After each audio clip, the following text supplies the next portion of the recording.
हा इतका महत्वाचा निकाल देताना सुप्रीम कोर्टानं नेमकं काय म्हटलं?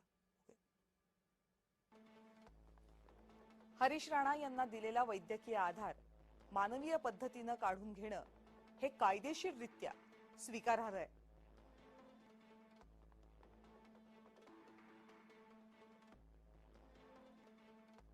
गेल्या 13 वर्षात हरीश यांच्या प्रकृतीमध्ये कोणतीही सुधारणा झालेली नाही. त्यांची सद्यस्थिती ही केवळ त्यांच्या वेदना वाढवणारी आहे.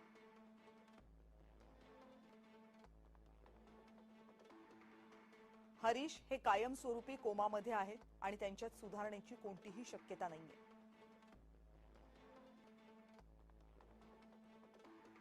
हा आमच्यासाठी अत्यंत कठीण निर्णय आहे, पण आम्ही त्यांना यातनांमध्ये नाही ठेवू शकत.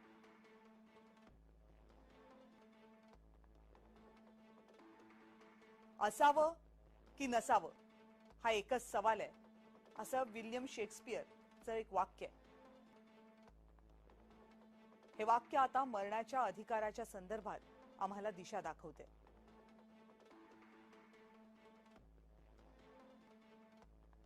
वैद्यकीय आधार हटवणं हे 2 गोष्टींवर अवलंबून असावं. पहिली, हस्तक्षेप वैद्यकीय उपचार श्रेणीमध्ये येत असावा आणि दुसरी, हा निर्णय रुग्णाच्या सर्वोत्तम हितासाठी असावा.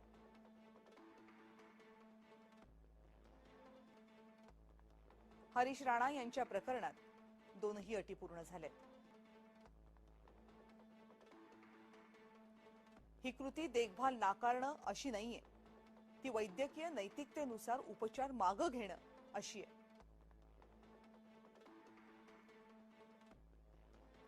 न्यायालयाच्या मार्गदर्शक तत्वांनुसार केंद्र सरकारनं इच्छा मरणाबाबत कायदा तयार करावा अशाही निर्देश सूचना सर्वोच्च न्यायालयानं दिल्या.